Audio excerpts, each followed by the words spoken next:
मागील 2 ते 3 दिवसांपासून परतीच्या पावसाने महाराष्ट्रात हजेरी लावायला सुरुवात केली असून आज देखील ठाण्यामध्ये जवळपास दुपारी 2 वाजल्यापासून संततधार सुरू आहे। दुपारी 2 वाजल्यापासून ही संततधार सुरू असून यामुळे आता ठाणेकरांची तारंबळ उडालेली आपल्याला पाहायला मिळते। हवामान विभागाने आज ठाणे तसेच मुंबईला ऑरेंज अलर्ट दिला होता। त्यानुसार आज दुपारी 2 वाजल्यापासून ते आतापर्यंत संततधार ही सुरू आहे। आधीमध्ये देखील पावसाने काहीसा वेग वाढवलेला आपल्याला पाहायला मिळतो। तसेच उद्या देखील आता हवामान विभागाने मुंबईला ठाण्याला रेड अलर्ट दिलेला असून नागरिकांनी जर गरज असल्यास तरच बाहेर पडावी असं हवामान विभागाकडून सांगण्यात आलंय। तसेच आज जो पाऊस सुरू आहे यामुळे जो ईस्टर्न हायवे आहे या ईस्टर्न हायवेवरती आपल्याला धीम्या गतीने वाहतूक सुरू असल्याचं पाहायला मिळतंय। त्यामुळे या वाहतूक कोंडीमुळे नागरिकांना त्रास सहन करावा लागतोय।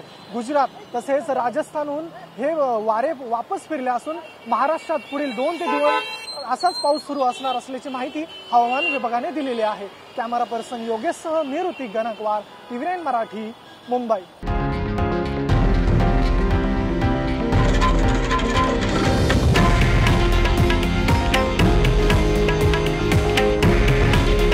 हे आहे देशातील नंबर 1 न्यूज नेटवर्क आणि आपण पाहत आहात TV9 मराठी।